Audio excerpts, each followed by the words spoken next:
आजची आपली रेसिपी आहे छान भरलेली वांगी। तर यासाठी अर्थातच महत्त्वाचा मेनू आहे वांगी। तर जी वांगी आहेत तुम्ही बघू शकता, ही वांग्यांमध्ये अनेक प्रकार असतात, त्याच्यापैकी ही एक छोट्या स्वरूपाची वांगी आहेत। ह्याला देशी वांगी, माऊली वांगी असं देखील म्हटलं जातं किंवा गावरान वांगी। तर ही छान लागतात चवीला। वेगवेगळ्या प्रकारांमध्ये आपण नेहमीच भाजी करू शकतो। तर आज मी ही माऊली वांगी किंवा देशी वांगी घेतलेली आहेत। आता ह्याची जी कट करण्याची पद्धत आहे ती बघा। मी काय केलंय, दांडा जो आहे तो फक्त काढून टाकलेला आहे, कारण हा भाग ना दिसायलाही सुबक दिसतो आणि चवीलाही छान लागतो, पण त्याच भागाला चीर दिलेली आहे। त्यामुळे काय होतो, इथे जो भाग शिजत नाही तो या चिरीमुळे सहजपणे शिजू शकतो। त्यामुळे अशा पद्धतीनं ही स्वच्छ धुतली आहेत आणि ह्याला मध्ये चीर देऊन ही वांगी आपण पाण्यामध्ये टाकलेली आहे। कारण काय, पाण्यात जर टाकली नाही तर ती काळी पडू शकतात, तर पाण्यात टाकून ठेवलेली आहे। आता याच्यासाठी आपल्याला जी तयारी लागणार आहे, याच्यामध्ये सुकं खोबरं जे आहे ते साधारण अर्धी वाटी सुकं खोबरं मी छान तव्यावरती परतून घेतलेलं आहे। आणि परतल्यानंतर गुलाबी रंगावर परतायचं, एकदम काळं करायचं नाही आणि पांढरही ठेवायचं नाही। गुलाबी रंगावरती परतून घ्यायचं आणि त्याचं बारीक मिक्सरला वाटण करून घ्यायचं। तयार झालेले जे वाटण आहे ते इथे आहे।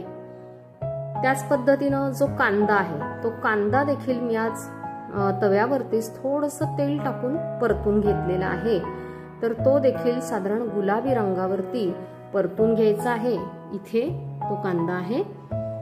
आता हा कांदा आणि खोबऱ्याचं वाटण तर झालेलं आहे।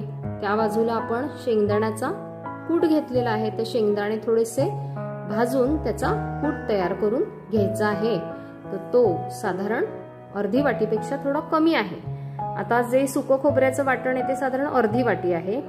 चिरलेला कांदा आहे, भाजून तव्यावरती थोडं तेल टाकून परतून घेतलेला, तो देखील अर्धा वाटी आहे। आणि शेंगदाण्याचा कूट जो आहे तो अर्धा वाटीपेक्षा थोडा कमी घेतलेला आहे। आता इथे लसूण दिसतो आहे, तो मी थोडा जास्त घेतलेला आहे, कारण ह्याला लसूणची चव खूप सुंदर येते। त्यामुळे माझ्या हातात किंवा मुठीत राहतील तेवढ्या पाकळ्या मी याच्यासाठी घेतलेल्या आहेत। तर तुमच्या आवडीवर आहे, तुम्हाला जर कमी पाहिजे असेल तर कमी टाकू शकतात, पण ह्याच्यामध्ये लसणाची चव खूप छान येते। साधारण 12 ते 15 पाकळ्या तरी मी मध्यम आकाराच्या आहेत त्या घेतलेल्या आहेत आणि त्या छान कुटून घेतलेल्या आहेत, खलबत्त्यामध्ये कुटलेल्या आहेत। अगदी बारीक पेस्टही नाही केलेली आणि फार जाडही नाहीये। आता मध्ये तुम्हाला जे दिसत आहेत ते 4 प्रकारचे मसाले दिसत आहेत। आता जवळून मी थोडंसं दाखवते तुम्हाला। ह्याच्यामध्ये महत्वाचं गोष्ट अशी आहे की ह्या मसाल्यांची चव या भरल्या वांग्याला खूप छान येते। तर इथे जो आपण घेतलेला आहे तो आहे कांदा लसूण मसाला। हा बाजारात कुठेही हे पॅकेट उपलब्ध असतं, जे घरी करतात त्यांनी घरी वापरायचं आहे, घरचा वापरायचा आहे। कांदा लसूण मसाला आहे, हा आहे मिक्स मसाला। आता कांदा लसूण मसाला मी साधारण 2 चमचे तरी घेतलेला आहे व्यवस्थित, आणि जो मिक्स मसाला आहे तो 1.5 चमचे घेतलेला आहे। हा मिक्स मसाला आहे। इथे आपण गरम मसाला आहे तो 1 चमचा घेतलेला आहे। धणे जिरे पूड जी आहे ती 1 चमचा घेतलेली आहे आणि अर्धा चमचा हळद घेतलेली आहे। तर तुम्ही हे जे सगळे मसाले हे आपण ह्याच्यामध्ये वापरणार आहोत। त्याच पद्धतीत आंबट आपल्याला जे टाकायचं आहे, आपण लिंबू देखील टाकू शकतो, पण आज मी दही टाकणार आहे। आता दहीची चवही छान येते आणि तुम्हाला वरून पाणी वगैरे टाकायची अजिबातच गरज नाहीये। आता आपल्याला काय करायचंय, हा सगळा जो मसाला आहे तो एकजीव, म्हणजे या ताटात जे सगळं मिश्रण दिलेलं आहे हे आता ऑलरेडी आपलं सगळं तयार आहे। सुकं खोबरं भाजून झालेलं आहे, कांदा भाजून झालेला आहे, लसूण पाकळ्या ठेचून झालेल्या आहे, शेंगदाण्याचा कूटही झालेला आहे, चवीनुसार कोथिंबीर याच्यामध्ये आहे। तर आता हे काय करायचं, आपल्याला छान सगळं एकजीव करून घ्यायचं आहे। आणि याच्यामध्ये चवीनुसार आपल्याला मीठ आणि थोडासा गुळाचा खडा टाकायचा आहे। तर आता मी काय करते, हा सगळा मसाला आधी एकजीव करते आणि त्याच्यामध्ये मीठ आणि गूळ टाकून घेणार आहे। मगाशी मी याच्यामध्ये गूळ आणि मीठ ठेवलेलं नव्हतं, तर आता मी हे ठेवलेलं आहे। तर 1 चमचा आपला नाश्त्याचा जो आहे तेवढा चमचा भरून मी गूळ घेतलेला आहे आणि मीठ आहे साधारण 1 चमचा, ते देखील मीठ सांभाळून टाकायचं आहे चटणी मसाल्यामध्ये। किंवा कांदा लसूण मसाला आपण काही म्हणू शकतो, त्याच्यामध्ये मिठाचं प्रमाण हे जास्त असतं, त्यामुळे मीठ सांभाळून टाकायचं. हा मसाला आपण हाताने सगळा एकजीव करून घेऊया आणि चव एकदा चाखून बघायची, मिठाची चव बरोबर आहे का. कमी वाटलं तर त्यावेळेला थोडंसं टाकून घेता येतं, पण आधी सांभाळून टाकायचं. तर आपण मसाला सगळा एकजीव करून घेऊया. पहा, तुम्ही पाहू शकता की हा फक्त मी एकत्र करून घेतलेला आहे. आता आपण काय करायचं, ह्याला छान हाताने अगदी एकजीव करून घ्यायचा आहे. अशा पद्धतीने आपण हा एकत्र करून घेऊया. आणि आता ह्याच्यामध्येच आपल्याला काय करायचं आहे, जे दही आहे ते देखील टाकून घ्यायचं आहे. तर दही आपण सांभाळून टाकायचं, ते पातळ होता कामा नये ह्याची काळजी घ्यायची. म्हणून आधी साधारण 2 चमचे तरी आपण दही टाकून घेऊया याच्यामध्ये आणि हा मसाला छान एकजीव करून घेऊया.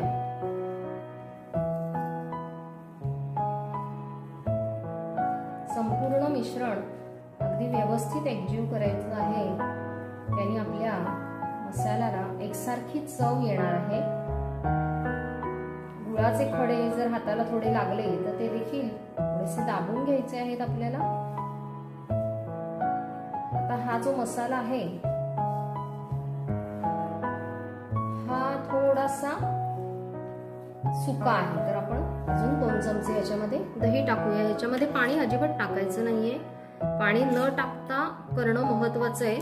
तर आता साधारण 3 ते 4 चमचे मी याच्यामध्ये दही टाकलेला आहे. आता हा एवढा ओलावा आपल्याला पुरेसा आहे.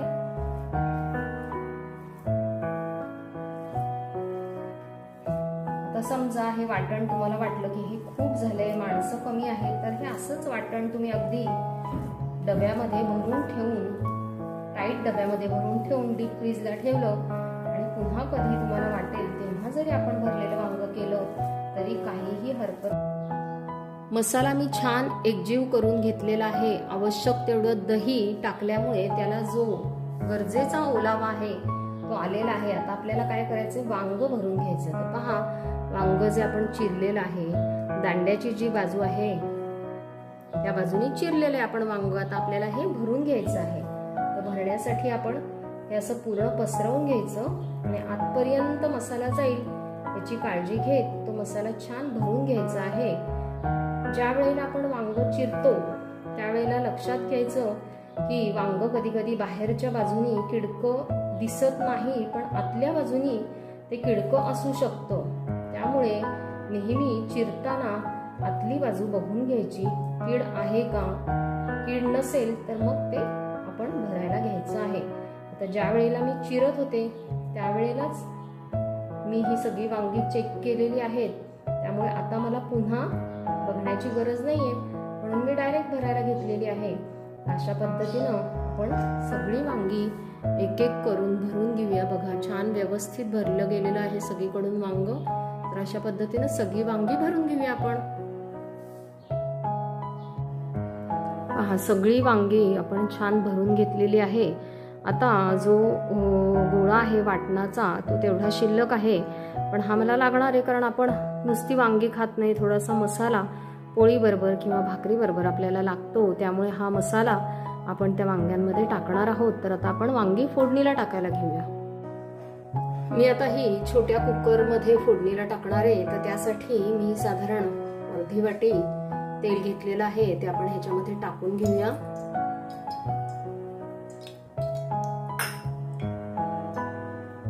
याच्यामध्ये थोडंसं तेल अधिक असेल तर ही जरा चविष्ट होतात वांगी. आपलं जे तेल आहे ते आता छान तापलेलं आहे. तर आपण काय करायचं, हिंग आपण मसाला जेव्हा तयार करत होतो तेव्हा घातलेलं नाहीये, त्यामुळे हिंग आता आपल्याला घालायचंय. तर मी एवढं हिंग घेतलेलं आहे. आणि आता ह्याच्यामध्ये गंमत अशी आहे की सपाट चमचा छोटासा आहे एवढं हे आपण मेथीचे दाणे घालणार आहोत. तर या मेथीच्या दाण्यांनी ना ह्याला अतिशय सुंदर चव येते वांग्याला. आता हे थोडेसे लाल झाले की आपल्याला हे लगेचच वांगी टाकून घ्यायची आहे.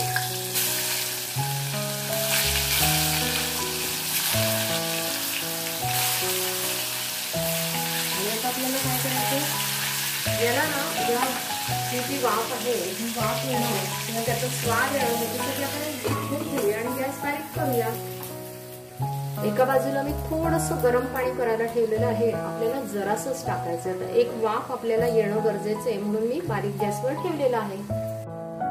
3 ते 4 मिनिटं झालेली आहे. झाकण एकदा काढूया आपण आणि पहिला जो मेथी आणि हिंगाचा स्वाद असतो तो बरोबर या वांग्यांना खूप छान लागतो, म्हणून त्यावेळेला ही वांगी त्याच वेळेला झाकून ठेवणं फार गरजेचं आहे. आता मी काय करते, ही जी वांगी ज्या बाजूनी छान शेकली गेली आहे तर त्यांना हळूहळू फिरवून घेते, म्हणजे त्याची दुसरी बाजू बरोबर अशाच तऱ्हेने तेलामध्ये छान होती यासाठी दुसरी बाजू थोडीशी अशी करून घ्यायची आहे. आणि आपण आता पुन्हा एकदा त्याला वाफ काढून घेणार आहोत. सगळ्या बाजू अशा, सगळ्या वांग्यांच्या सगळ्या बाजू अशा पद्धतीनं उलट्या करून घ्यायचं आहे. खालची बाजू वरती आणायची आहे, त्यामुळे वांग्याला चवही छान येते आणि ती तेलामध्ये छान होतात. तर त्यासाठी आता पुन्हा एकदा 2-3 मिनिटासाठी अशी झाकून ठेवूया आपण ही. पहा, पुन्हा 1-2 ते 3 मिनिटं झालेली आहेत. आता आपण पाहूया किती छान वाफ आली बघा. आणि पहा, ही जी वांगी आहे त्याचा जो रंग आहे तेलामध्ये किती छान दिसतोय परतल्याचा. तर आता पुन्हा एकदा मी ही अशाच पद्धतीने करून घेते. आणि आता मात्र आपल्याला ह्याच्यामध्ये थोडंसं पाणी आणि हा मसाला जो आहे उर्वरित हा देखील टाकून घ्यायचा आहे.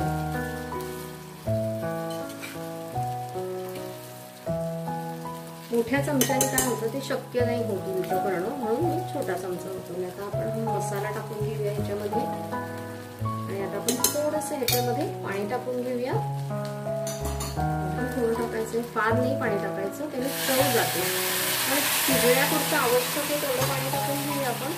आणि आता आपल्याला काय करायचंय, झाकण लावून घेऊया आणि अगदी आपल्याला एकच शिट्टी याची घ्यायची आहे. तर एक शिट्टी करून घेऊया. एक शिट्टी आपली झालेली आहे आणि आपण गॅस घालवून टाकूया. पहा, एका शिट्टीतच आपलं वांग अतिशय गरगरीत शिजलेलं आहे. मी दाखवते तुम्हाला, अतिशय मऊ झालेलं आहे वांग. अशा पद्धतीनं जरूर तुम्ही करून पहा.